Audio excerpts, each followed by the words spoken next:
New Zealand ने भारत को 41 रनों से हरा दिए 337 पर। वो ऑल आउट हुए इंडिया 296 पे। इंडिया 1-2 से सीरीज हारती है, पहली बार हुआ 1988 से है। भारत में पहली बार 7 मैचों की हार के बाद इंदौर में हार हुई। यहां पहले बैटिंग करते हुए 8 में से 6 मैचों में जीत हासिल की थी।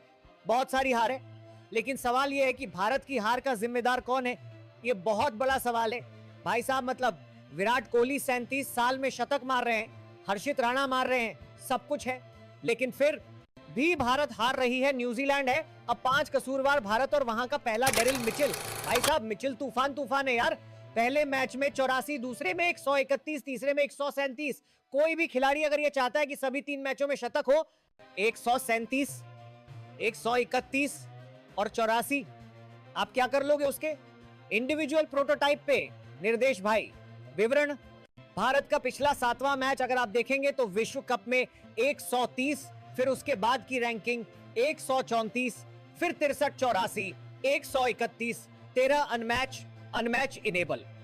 3 मैचों की सीरीज में सबसे ज्यादा रन बनाने वाले खिलाड़ियों से इनका नाम भी आया है। 352 रन ये है, और ये बहुत बड़ी बात है क्योंकि इस लेवल पे अगर आप खेल रहे हैं तो आपके आसपास कोई नहीं है। और पता इसका मतलब है वो एवरेज इंडिया के सामने 74 का है। ये बहुत बड़ा एवरेज है। आई थिंक ये पहला बहुत बड़ा रीजन है जो मिचेल का रहा है, और इसी वजह से शायद आई थिंक मिचेल की सबने स्टारडम भी की। विराट कोहली ने सभी को चौंका दिया। दूसरा फैक्टर आई थिंक इंडिया का टॉप नंबर रोहित शर्मा का फ्लॉप पॉइंट 3 के तीसरे मैच में आउट होता है, तो वो एक बहुत बड़ा रीजन बनता है कि यार इतना बड़ा प्लेयर नहीं चल रहा है तो आप क्या करोगे। मतलब एनो रोहित शर्मा पे क्वेश्चन भी शायद अब होगा। कई लोगों का कहना है कि यार रोहित का यहां से क्या होगा। हालांकि अभी भी बिलीव करता हूं कि आप 3 मैचों में वो से अच्छा करते हैं बैट, फिर भी इस मैच में रोहित शर्मा फ्लॉप थे और ये पेनफुल था। भारत के हार की एक बड़ी वजह बनी थी थर्ड रीज, मिडिल वॉल्यूम और जीडीपी समाप्त हो गए। बदमाश तो लड़ाई से भी खत्म हो गया है। 2013 के बाद कोई अर्धशतक नहीं है, एक भी अर्धशतक उनका नहीं है। आप कैसे खेलोगे? मतलब 2013 से अगर आपकी किताब से अर्धशतक नहीं निकला, और विकेट कॉल अब उनका तीसरा मैच 0-0-0 में है। गलती से कहीं एक विकेट मिल जाता है, मतलब विकेटिंग टेक्नोलॉजी पद समाप्त हो चुका है। कुलदीप जो इंडिया के सबसे प्रीमियम बॉलर थे, वो पिटाई हो रही है उनकी। उनको विकेट तो मिल जाता है एक, लेकिन वो बहुत पीटे जाते हैं और उसका असर होता है कि इंडिया मैच हार जाती है। तो ये एक बहुत बड़ा रीजन था। अय्यर का फ्लॉप होना एक बहुत बड़ा रीजन था। अय्यर और रोहित दोनों अगर आउट होते हैं जल्दी, तो ये एक बहुत परेशानी भरा सबब बन जाता है कि इंडिया कैसे खेलेगी, कैसे जीतेगी। सो आई थिंक श्रेयस अय्यर का भी फ्लॉप होना एक बहुत बड़ा रीजन था इंडिया के हारने की वजह से।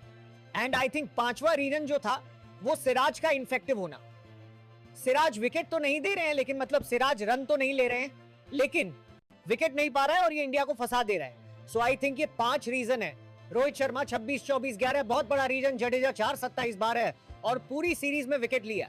Iyer 49, 3 Kuldeep, 3 match 3 wicket, 52 run देकर, 82 रन देकर, 48 रन देकर पूरा कोटा नहीं कर पा रहे।